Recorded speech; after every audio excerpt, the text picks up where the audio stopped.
Fundación Coralina presenta Ecos de Cambio, un programa sobre cambio climático que entiende la urgencia del diálogo en la crisis ambiental.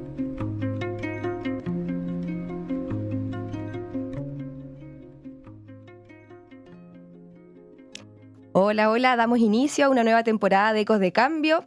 Estamos muy felices de poder volver a este espacio radial, ya con nuestro primer capítulo, en conmemoración además respecto al Día Mundial de los Océanos. Y hoy día vamos a contar con la participación del doctor Nelson Valdivia. Bienvenido, Nelson. Profesor e investigador del Instituto de Ciencias Marinas y Limnológicas de la Universidad Austral de Chile. Y María Mutis. Bienvenida, María, candidata a Magíster en Ecología Aplicada y Bióloga Marina también en la Universidad Jorge Tadeo Lozano, en Colombia. Hoy día nos van a acompañar para conversar sobre temas relacionados, ¿cierto?, con el mundo marino y la investigación científica. Cuando hablamos, ¿cierto?, de biodiversidad marina también tenemos que comprender que es importante hablar de los funcionamientos de los ecosistemas, los cambios que han observado también en la investigación que se están realizando con respecto a los ecosistemas costeros. Así que aquí yo también quiero partir, ¿cierto?, preguntándoles algunas cositas a ustedes respecto a qué cambios han observado, por ejemplo, en algunos ecosistemas costeros. Solo para dar introducción a unas noticias que vamos a comentar en un ratito. Ujú. Aquí no sé si Nelson, María quieren comenzar. Ya, yo puedo comenzar. Sí. Ya. Gracias, Cintia, por la invitación. Sí. ¿Qué cambios hemos observado? Bueno, hay cambios a muchas escalas que están bien descritos en la literatura. Como tú mencionaste, el cambio climático ya es un consenso ya básicamente a nivel mundial. No hay mucho que discutir en ese caso.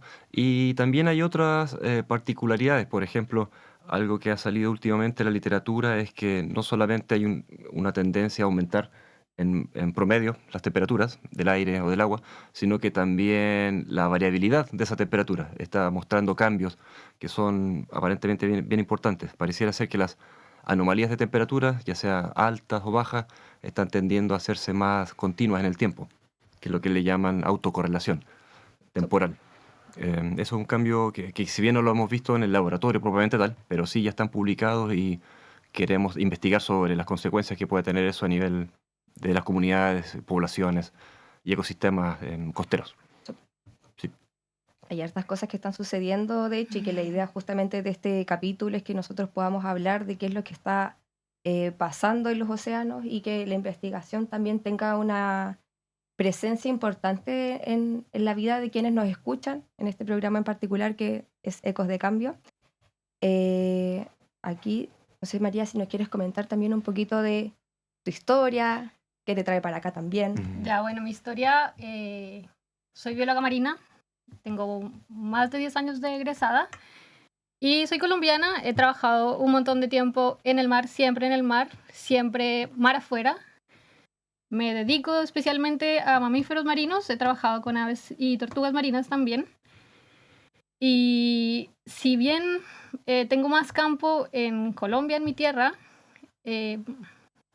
los cambios son verticales. Las modificaciones y todo lo que estamos viendo es vertical, es horizontal a todo esto que está en todas las latitudes. Y eso fue lo que me trajo aquí. Resulta que yo en Colombia trabajaba como observadora de fauna marina, mar afuera. Tuve la oportunidad de trabajar en plataformas petroleras, en embarcaciones petroleras, en embarcaciones pesqueras y en embarcaciones de investigación. Y me llama mucho la atención en algunos de los momentos que los avistamientos se disminuían mucho, los avistamientos especialmente de delfines, se disminuían mucho cuando se estaba trabajando desde embarcaciones pesqueras. Si bien la embarcación no estaba pescando, sí había como un desplazamiento, una evitación, por llamarlo de alguna manera, de los delfines con respecto a las embarcaciones pesqueras. Es decir, ¿aprendieron a evitarlas un poco o no? Aquí viene un poco como un trasfondo mucho más grande y es la pesca incidental. La pesca incidental es un problema enorme en el mundo. Yo tengo datos publicados, existen datos de cerca del 90% del total de toda la pesca que se realiza en el mundo. Cerca de ese 90% es pesca incidental, es decir, es pesca que no es objetivo. Es decir, del 100% que una embarcación está pescando, el 90% se descarta. Eso es un montón, eso es un problema enorme. Y esto sumado a que más del 50% de todas las pesquerías en el mundo no están fiscalizadas. Es decir, ese porcentaje puede ser mucho más exponencial. Claro. Así que es un problema grande.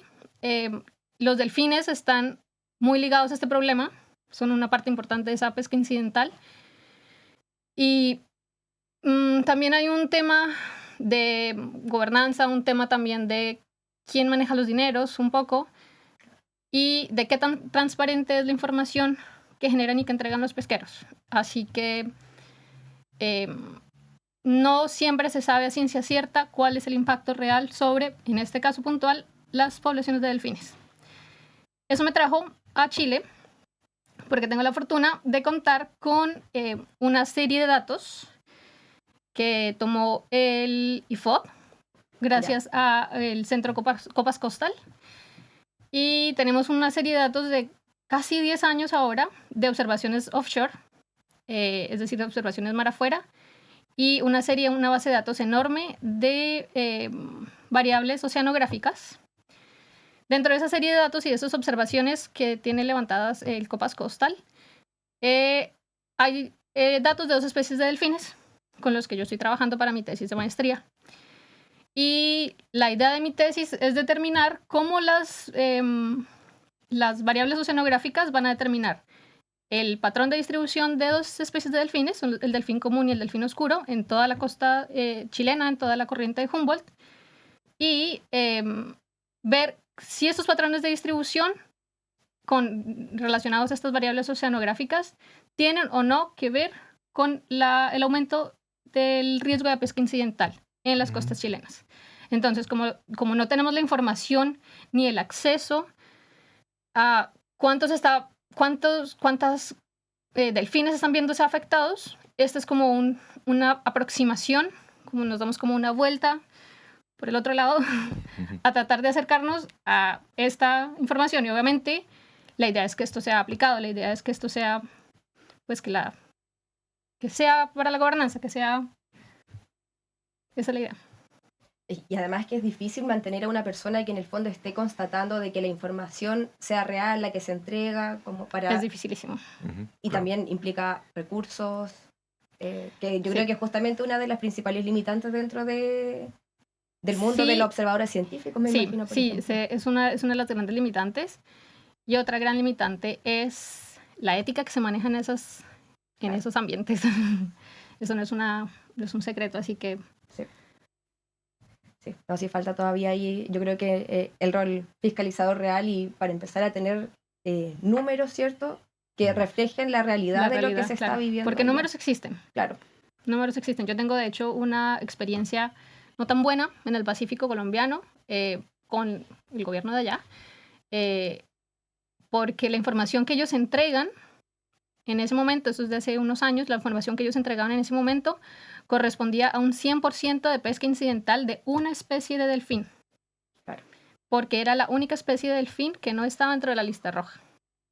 Y la realidad es que estaban cayendo absolutamente todas las especies de delfines que estaban bajo alguna categoría de amenaza. Claro. Pero no les conviene contarlo. Claro. Entonces maquillan la historia. Y a propósito del Día de los Océanos, cuando hablamos, ¿cierto?, de conmemorar, de proteger, de conservar y cuidar, empezamos a darnos cuenta de que todavía queda muchísimo por hacer. Sí. Así que en base a eso también preguntarles, ¿cierto?, porque ustedes forman parte de un laboratorio del Instituto de Ciencias Marinas y Limnológicas. Así Exacto. que yo también te doy el pase, Nelson, para que nos puedan contar un poquito cómo nace el laboratorio, quiénes lo conforman también y cuáles son las investigaciones que están realizando. Ya, sí. ¿Cómo nace el laboratorio? Buena pregunta. Yo cuando llegué a trabajar al instituto ya existía, que en esos años creo que lo llevaba profesores que ya no están, y es el Laboratorio de Ecología Litoral. Entonces mantuvimos el nombre y eso se refiere con estudios principalmente científicos, ecológicos, en la costa de acá de nuestra región, de los ríos, pero también nos movemos un poco hacia el norte, o sea, no un poco, bastante, hasta la zona de Coquimbo, Valparaíso. Hemos estado en Magallanes también haciendo estudios y en algunos casos también en la Antártica, dependiendo ahí de los proyectos. Y actualmente estamos trabajando en un proyecto que ya estamos terminando que tiene que ver con la estabilidad de esas comunidades costeras Ya. intermareales frente a disturbios y cambios ambientales. Y estabilidad se refiere a la capacidad que tengan esos ecosistemas de resistir, recuperarse y mantenerse más o menos constante frente a disturbios y perturbaciones. Entonces, si bien ese proyecto apunta bastante como a la ecología más bien teórica de comunidades, sí puede tener aplicaciones, pienso, desde el punto de vista de la conservación y restauración, Claro. sobre todo, porque ahí podemos sentar algunas bases, algunas bases científicas para tener alguna idea de cuánto tiempo podría demorar un ecosistema, por ejemplo, en restaurarse en alguna de sus propiedades, Súper. producción de biomasa o la composición de especies, que es como el paisaje que vemos ahí, ¿no? En ese sentido. Pero también hay otros proyectos asociados, y ahí ya depende de los intereses de cada uno. María está con sus delfines en ambientes muy distintos al costero, Claro. pero siempre hay de fondo preguntas o principios ecológicos que pueden ser bien transversales. Hay otra gente trabajando también en interacciones de especies. Hemos trabajado bastante en interacciones positivas. Si bien la competencia ha sido bastante importante en la teoría ecológica desde los años 30 hasta ahora, las interacciones positivas ya también están adquiriendo bastante relevancia para la teoría ecológica, dado los cambios ambientales que estamos experimentando. Entonces tenemos ya por lo menos un par o tres tesis y además trabajos previos que están en esa línea, ya sea intermareales o incluso submareales, y en distintas regiones del país. Súper. Ujú. Y ahí yo he visto que, claro, también dentro de lo que hace Ecología Litoral, ¿cierto? Como laboratorio, aparte de la investigación, es que tienen una red social activa que Sí. es Lab Ecología Litoral. No, ecología.litoral. Ecología.litoral, Claro. igual para que puedan seguirles nos también. sigan. Eso. Sí, porque en el fondo este Instagram también visibiliza el trabajo que están haciendo. Bueno, también hay una publicación que hicieron hace poco, Valentina, con respecto a algas. Así que ahí no sé si nos pueden comentar un poquito ese trabajo que hizo. Sí, quedó súper bonito. Lo hicimos en colaboración con el Liceo FICA, que está en el laboratorio Subelab, en Las Cruces. Sí. Y es un póster con algas costeras, intermareales, que están herborizadas, pero de forma digital. Claro. Entonces se ve bastante bonito. Tenemos bastantes pósteres ahí disponibles en el laboratorio, por si alguien quiere ir a visitarnos. visitarnos y llevarse un póster de regalo. Y ha sido una experiencia bien interesante, meterse en ese mundo, en la interfaz arte-ciencia. Si bien no, digamos, en los principios que lo unifican los dos ámbitos, pero por lo menos usando elementos del arte y la ciencia. Sí, Que es en un este caso, acercamiento. claro, en este caso para divulgación Claro. y atraer gente desde la sensibilidad, ¿no? Sí, Hacia la teoría ecológica. que es parte, ¿cierto?, del nexo que intentamos generar para que las personas, ¿cierto?, conozcan los ecosistemas acuáticos a través de compartir los posts de las actividades, las Claro. salidas a terreno también. Yo creo que eso es parte importante dentro de lo que ustedes hacen, porque están en el territorio, van a hacer, ¿cierto?, los muestreos, y me imagino que quizás a lo largo del tiempo hay algún sitio que ustedes han ido a Sí. constantemente y quizás ahí han visto algún cambio. ¿Qué es lo que están proyectando respecto a eso?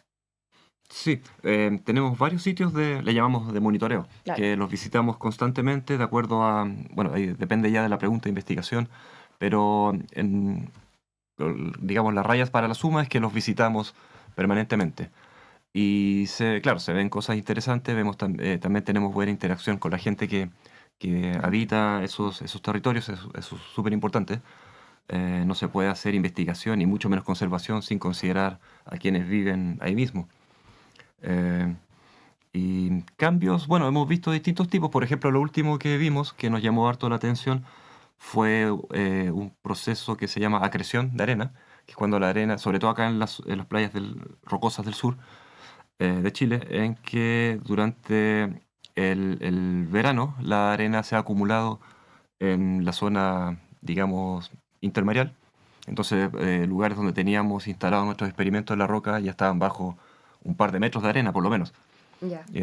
Lo habíamos visto antes, pero el año pasado fue bien particular, fue bien interesante.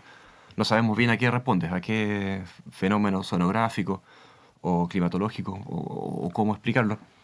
Y luego ya cuando comenzó el otoño, ya empezó a devolverse esa arena hacia la zona submarina.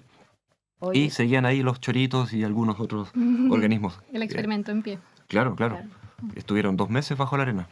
Hijo, y partes- Eso hace parte de tener siempre ojos en el mar. Sí. Sí. Sí, porque en el fondo, claro, dentro de la investigación misma se van publicando resultados, pero el ir y observarlo, ¿cierto? En terreno yo creo que debe dar cuenta de otras quizás cosas que, si bien no están en lo escrito, pero están en lo vivencial y que también se puede compartir, digamos, de otra manera. ¿No Sí. había escuchado eso en realidad? ¿No? Sí, ¿No? sí. Ocurre regularmente.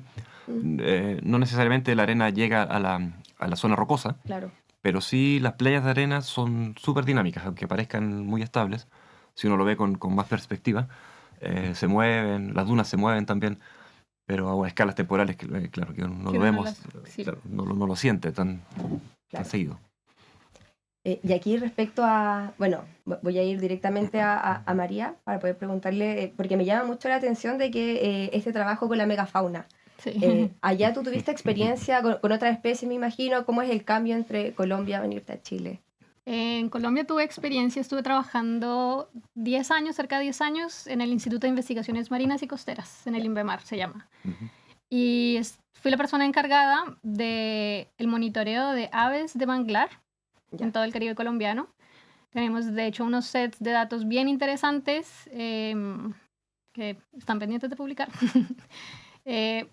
Pero sí, definitivamente, quien tenga la oportunidad de conocer manglares en Colombia, recomendadísimo. Mm. Se levantaron muchos años de información, también de la mano con las comunidades, eso también es importantísimo mencionarlo. También tuve la oportunidad, como decía al inicio, de trabajar en embarcaciones, trabajando con observación de fauna en mar abierto. Y finalmente, yo creo que sí, yo creo que lo que me trajo, el cambio ha sido, no debo decir que haya sido difícil, para nada difícil. Yo tenía claro que quería trabajar con mamíferos marinos, tenía claro que quería trabajar en el sur. De hecho, antes de aterrizar en Chile, estuve un tiempo paseando y caminando por Argentina también. Estuve trabajando en Ushuaia, en el Museo Catuchún, de mamíferos y aves marinas. Todo este trabajo con el museo en Acatuchún estuvo ligado al Museo de Historia Natural Marina de Colombia en el INVEMAR, en donde también estuve a cargo de las colecciones del Museo de Mamíferos Marinos y Tortugas Marinas, es decir, estuve a cargo de necropsias, de limpiezas de animales, del montaje de esqueletos. Así que sí, tenía claro que quería trabajar en el sur. Además, la biodiversidad y la riqueza de mamíferos marinos que hay en el sur es increíble, imposible no querer venir. Sí. Así que eso, el cambio no ha sido difícil, lo he disfrutado mucho, por aquí me quedo. Súper. Oye, ¿y cómo crees que está impactando o cómo proyectas en el fondo los resultados de tu investigación y cuáles son los principales hallazgos que has tenido hasta ahora? Hasta el momento todavía no tengo datos analizados de las embarcaciones, esa es como la segunda parte. Hasta el momento tengo unos datos muy, muy preliminares de los movimientos de los delfines, Ya. un poco basados en literatura, no hay nada sorpresivo, debo decir. Pero espero que estos datos sean usados como una primera patita para que se tomen decisiones informadas. La idea es adelantarse un poco de pronto a el comportamiento de estas poblaciones de delfines, que obviamente responden al movimiento de sus presas, de sardinas y de anchovetas, y obviamente ese es el punto de encuentro con las embarcaciones pesqueras en este caso. Entonces, la idea es, en un futuro, con todo este manejo de las variables oceanográficas, poder predecir, poder saber un poco qué podría pasar en caso de, por ejemplo, una ola de calor o una ola de frío, cómo se comportan las poblaciones de delfines, de modo que se puedan tomar decisiones informadas desde lo gubernamental. Esa es como pero es una primera patita. Claro. Incorporar, ¿cierto?, en la investigación científica y que no sea solo consultiva, sino que efectivamente Sí. sea resolutiva, porque para eso se hace ciencia, digamos, que responde también a muchas otras problemáticas que viven las comunidades o que necesita atender también Sí. esta pérdida de biodiversidad. Ujú. Porque además Sí. estamos hablando, y yo me estoy enfocando en este par de especies de delfines, pero ellos responden, por ejemplo, a las poblaciones de sus presas, que serían en este caso jureles, anchoas y sardinas. Eso impacta directamente a la empresa, a la industria pesquera. Eso impacta directamente a la economía del país. Es decir, que yo puedo usar esa información como base para dirigirme por ese lado. Claro. Así que todos salimos ganando, realmente. ¿Querías ahí compartir algo, Nelson? No, me quedé pensando en lo que mencionaste, de cómo impactar en políticas públicas, que claro, uno quisiera siempre hacer eso, pero quizás no siempre es fácil, depende también de cómo se den las instancias para poder lograrlo. Claro. Sí. Y las Eh, voluntades políticas también. Respecto a Claro. Estaban los fondos por ejemplo, los fondos para financiar centros de investigación, Claro. que esos fondos requerían que los proyectos que uno postulara a aquellos impactaran en políticas públicas y había que ser bien específico. Entonces eso era bueno porque te amarraba desde antes a qué tipo de política pública y cuál, con nombre y apellido, y con qué institución uno iba a trabajar para poder tener un impacto en eso. Claro. Eso yo encuentro que fue una buena iniciativa que vino desde ANID hace unos años atrás, eso sí, hace un tiempo a la fecha. Claro. Yo creo que por eso es importante, siempre hablamos de ciencia y lo importante que es, pero poco se habla también De cómo del se escala. financiamiento que Mm. existe para la ciencia. Así que ahí es todo otro tema incluso que se puede debatir en cuanto a eso. Claro. Igual me gustaría, aprovechando, ¿cierto?, que este capítulo, digamos, lo vamos a enmarcar. Siempre es el Día de los Océanos para nosotros, digamos, pero conmemorarlo también es importante para que las personas sepan en el fondo que existen desafíos y que nosotros también en lo individual podemos aportar en su conservación. Ujú. ¿Qué creen ustedes que es el mensaje para las personas que nos están escuchando hoy día?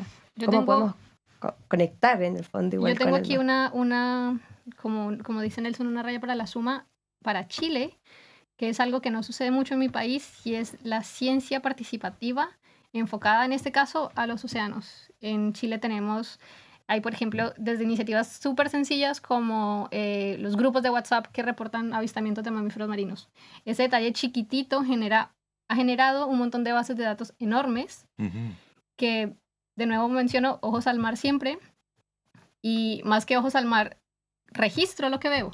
No solamente lo veo, sino lo registro, lo comparto, hago comunidad enfocada a eso, hago comunidad y ese es el centro.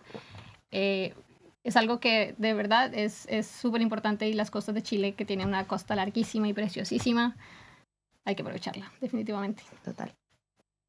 Sí, es un buen punto. Y otra cosa que quizás nosotros como científicos hemos fallado un poco, no pienso en Chile, quizás en general en el mundo, en mostrar que en el caso de los océanos o la naturaleza, está mucho más cerca de nosotros de lo que normalmente pensamos, aunque vivamos en una ciudad súper urbanizada, dependemos de la naturaleza. Hay un concepto que se llama la interdependencia Claro. y nos dice que la humanidad no sería lo que es ahora si no hubiese existido en un lugar con ciertos atributos naturales, con cierta temperatura del agua, ciertos recursos económicos, no me gusta mucho esa palabra, o naturales. Claro. Entonces dependemos mucho de la naturaleza, y eso yo creo que es un mensaje que creo que hemos fallado en posicionarlo y que quede claro en la mayoría de las personas. Claro. Y por otro lado, otro mensaje importante me parece que es que la naturaleza es compleja de por sí. O sea, los problemas también que nos atañen como sociedad son complejos, y por lo tanto deberíamos tener un ojo crítico ahí cuando aparecen gente con soluciones súper sencillas a problemas que son inherentemente complejos, Claro. y terminamos votando por ellos al final de cuentas, ¿o no? Sí. Claro, y ahí nos metemos en otro tipo de problemas. Totalmente. Sí. Y bueno, independiente de esto, ¿cierto? Nosotros, yo creo que a título personal, creo que nos falta mucho también en cómo nosotros educamos a nuestras infancias respecto a los océanos. Ujú. Creo que el 2 o 3% de los libros de la enseñanza básica tienen animales marinos, Mm. como Imagínate. además contextualizados, porque vemos otras especies, o en los libros también para más peques, jirafas, Claro. Claro. elefantes. Claro. Entonces también es importante empezar a realzar de que podemos incorporar las temáticas, ¿cierto? Marinas. Importantísimo. Claro, también mencionaste lo de las investigaciones que se hacen a altas latitudes. Y en enseñanza básica también nos enseñas que existen 5 océanos. En el fondo es uno que está todo interconectado, y también esa es la importancia del impacto que tenemos acá en Valdivia. De alguna u otra manera está totalmente conectado con lo que está sucediendo, por ejemplo, en Antártica. Claro, claro. Y viceversa también. Y Lo que viceversa. suceda, sobre todo a nivel oceanográfico y climático. Claro. Antártica es fundamental para el planeta completo. Claro. Y ahí ustedes igual estuvieron trabajando en altas latitudes. Sí. Formamos parte de un equipo de trabajo mucho más grande. Nosotros éramos un grupo más chiquitito ahí, que era el IDEAL. Claro. Que ya terminó este año, fue bastante exitoso. Exitoso en términos de que, bueno, generó publicaciones científicas, pero también generó aportes a distintas instancias, principalmente en la región de Magallanes y la Antártica chilena. En ese sentido, a eso me refiero con exitoso. Entonces, gracias a ese proyecto grande, ese centro, mejor dicho, y otros proyectos previos, tuve la suerte de poder estar ahí con nuestros amigos de Magallanes y en la Antártica también un par de veces, o sea, más de un par de veces. Y ver esos ecosistemas así en primera persona. Fue una experiencia bien enriquecedora y ojalá se pueda repetir en el futuro. Sí, totalmente. Ujú. Y ahí, ¿qué resultados o conclusiones tienes de este proyecto? Porque son 10 años de Sí, este proyecto ideal. claro. Hubo varias, porque el proyecto cubría varios aspectos distintos, desde fisiología, oceanografía, el aspecto de las ciencias sociales, o de dimensión humana, mejor dicho, no solo sociales, era súper relevante. Y entre medio por ahí estábamos nosotros con ecología de comunidades. Entonces hicimos varias cosas, desde monitoreos de abundancias de especies intermareales y submareales. Había que trabajar bastante con buzos en esas aguas frías. Y también hicimos incluso experimentos manipulativos para medir tasas de consumo de herbívoros, por ejemplo. Claro. Cosas así, bien como de ecología fundamental, pero que fueron aportando por lo menos un cuerpo de conocimiento más general. Claro, lo interesante fue constatar de que a pesar de que es un ambiente que se describe normalmente como súper inhóspito y digamos que funciona principalmente respondiendo a factores abióticos, también se dan interacciones entre especies, también se dan otro tipo de procesos que uno ve en otras latitudes.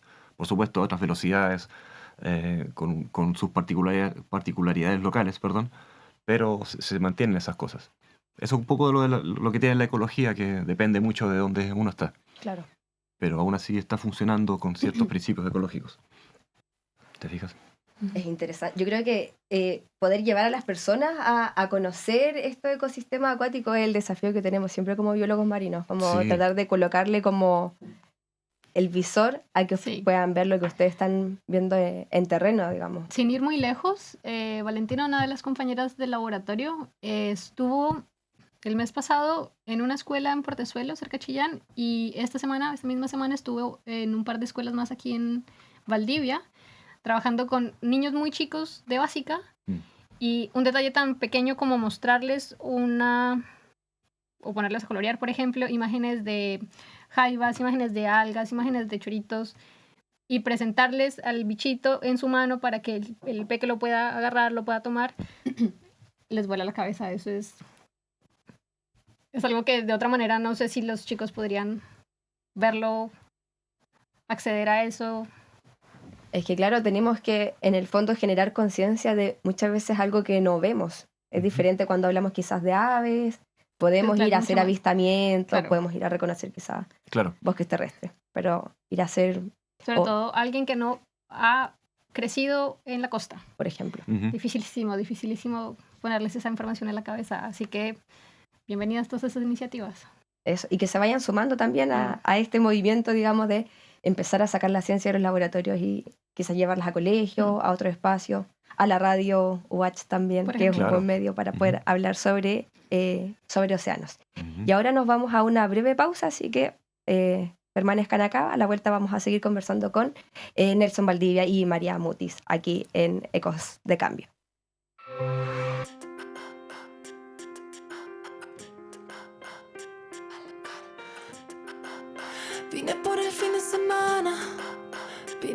no tengo ganas. Y tú me preguntas, oye Fran, ¿por qué la mala cara?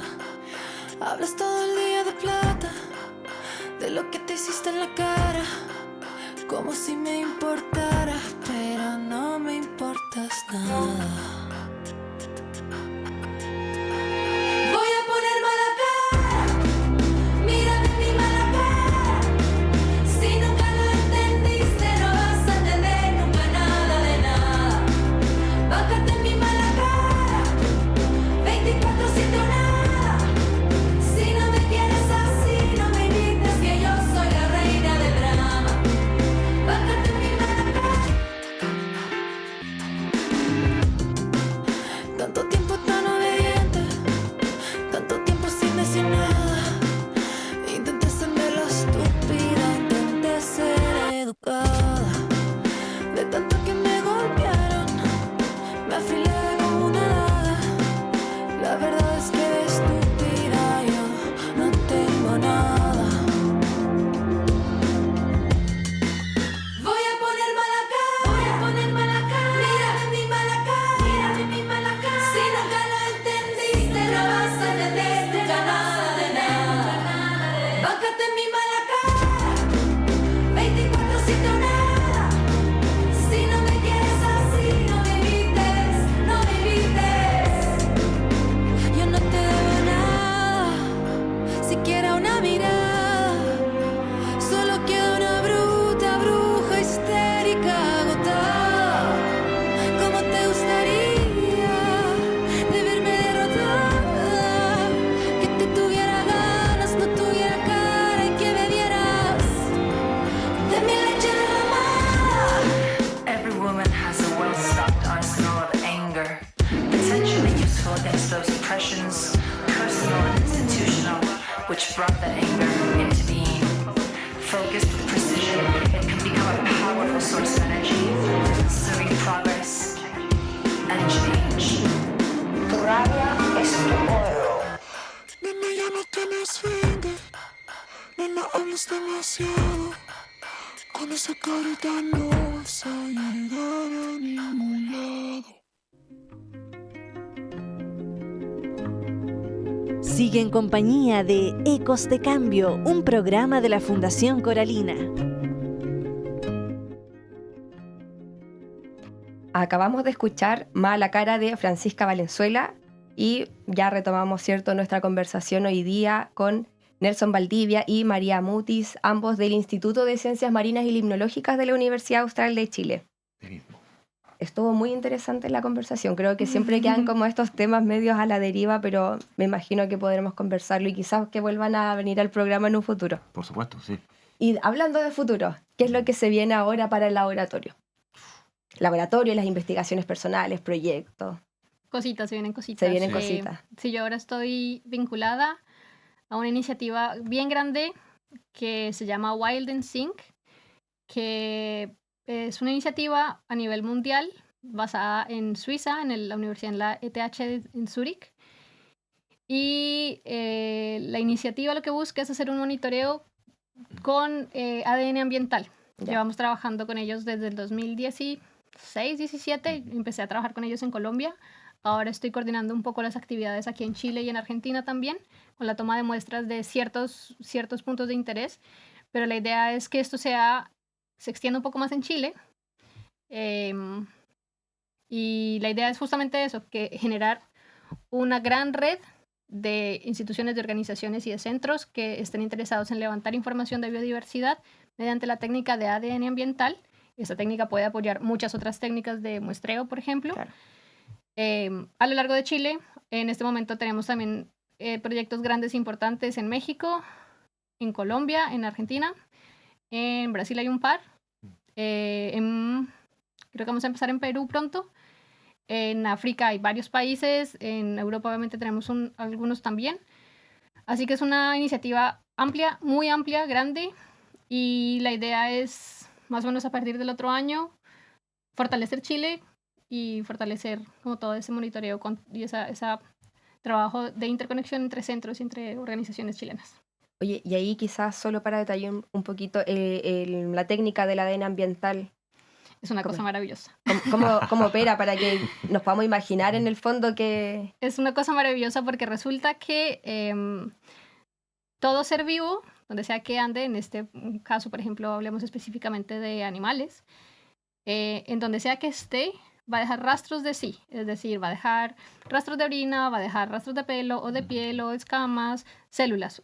Y eso me es suficiente para obtener muestras de ADN. Es decir, yo puedo tomar una muestra de agua o de aire incluso o de suelo, puedo hacer un proceso de laboratorio y me quedo con las células, con el ADN de esas células. Y sin necesidad de ver al animal, sin necesidad de que esta sea una técnica invasiva, puedo tener información de la biodiversidad de ese cuerpo de agua, por ejemplo, de aire, suelo, etc. Entonces, es una técnica que, como mencioné antes, me permite evaluar, me permite determinar la biodiversidad de cierto entorno sin necesidad de que sea invasivo. Aporta, por ejemplo, soporta muchos métodos de observación en los que especies elusivas no son tan fáciles de ver. Nosotros tenemos un paper bien interesante del registro de Cogia cima en el Pacífico colombiano. El Cogia cima es un cachalote enano. ¿Ya? Y es una especie que en el Pacífico colombiano estuvo por bibliografía y por observaciones como históricas. Creo que tiene unas 4 o 5 observaciones históricas desde los años 70 en el Pacífico colombiano, incluyendo un varamiento. Es decir, se sabía por distribución, se supone que estaba, se había visto en estas observaciones desde los 70 y 80 que estaba. Es una especie que requiere que el investigador o el observador sea muy, muy entrenado en reconocerla. Y estos eran como los únicos reportes que se tenían. Y a partir de esta técnica de ADN ambiental, en una isla en el Pacífico colombiano, en Malpelo, se detectó. Es decir, podemos decir sí está. No es simplemente un registro histórico. Claro. Entonces esto, pues, de nuevo, volvemos permite tener información que me robustezca y me fortalezca las medidas de protección y de conservación sobre las especies. Súper. ¿Cuál es el futuro? Oh, el futuro, es luminoso. futuro. Bueno, ahora estamos, mejor dicho, postulando a fondos de investigación con distintas ideas. Y la última que enviamos recientemente tiene que ver nuevamente con estabilidad ecológica, pero estamos interesados con otros colegas del instituto y también de otras universidades en cómo este aumento en las anomalías térmicas que yo te comentaba, que en la jerga de análisis de series de tiempo se llama enrojecimiento ambiental. Ya. Entonces, por ejemplo, las olas de calor son un ejemplo de anomalías que son más largas en el tiempo, y ese proceso está ocurriendo en distintos lugares del mundo y se está haciendo cada vez más permanente.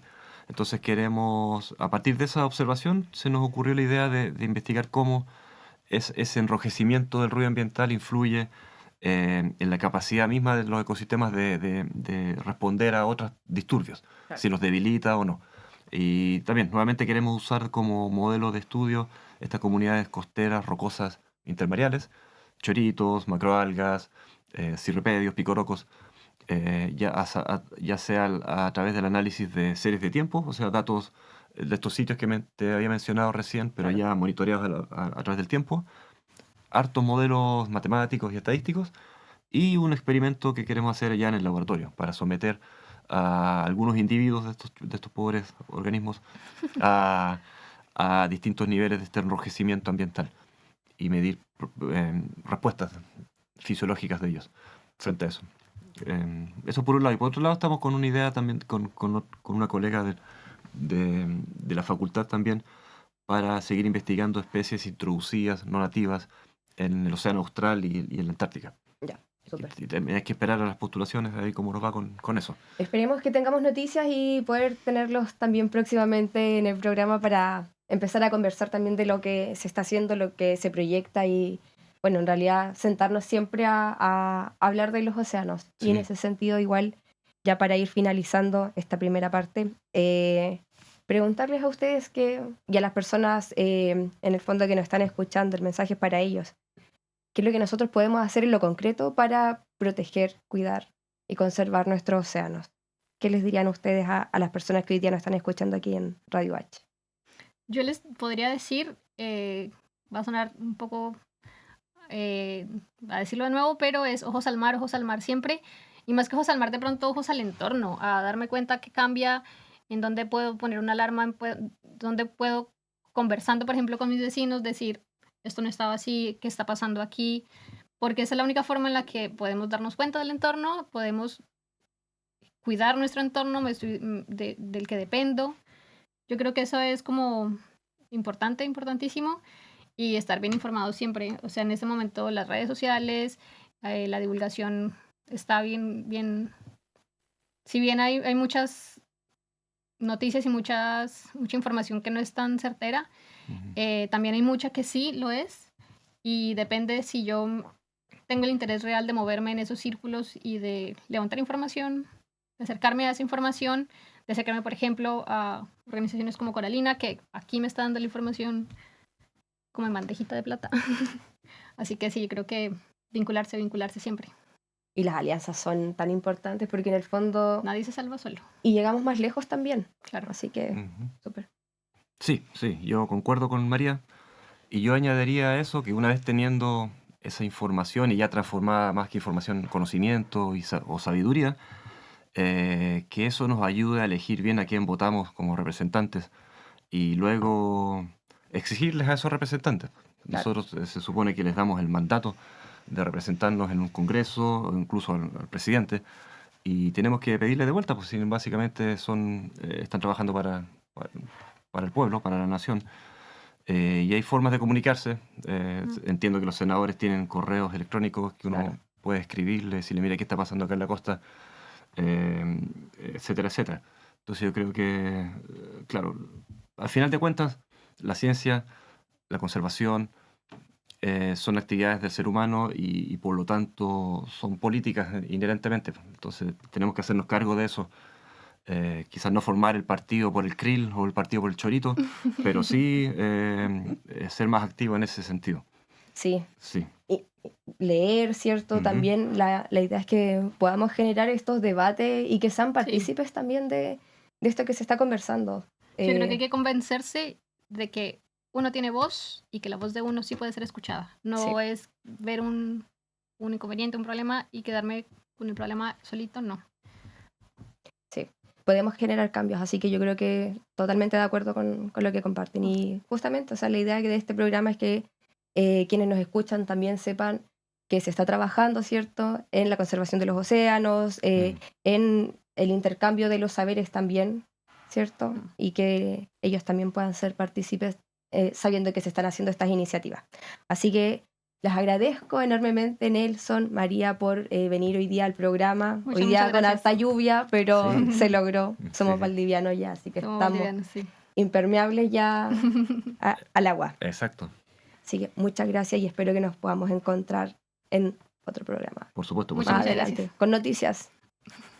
Y hablando de eso, vamos a compartirle también 3 iniciativas que muestran el camino, porque mientras los océanos enfrentan amenazas como el cambio climático, la pérdida de biodiversidad y la presión de actividades industriales, distintas iniciativas en Chile demuestran cómo la ciencia marina y el conocimiento local, y la colaboración, por supuesto, con las comunidades, pueden contribuir a la conservación y restauración de los ecosistemas costeros.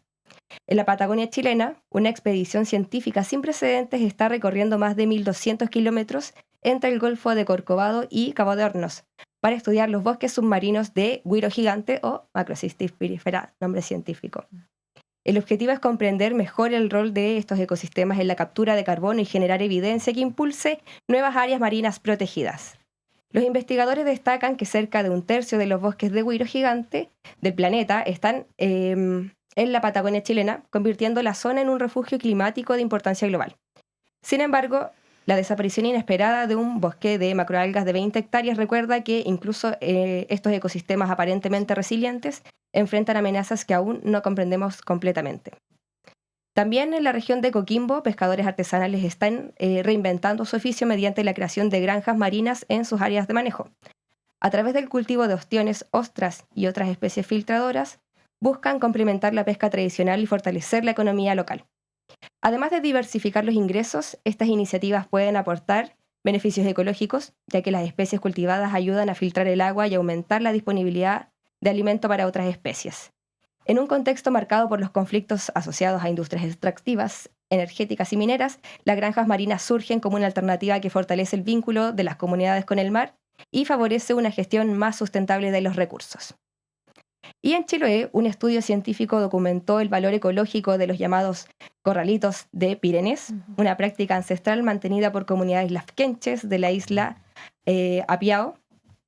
Estos pequeños refugios de piedra construidos en la zona intermareal permiten la reproducción de peces y crean microhábitats que benefician a múltiples especies marinas.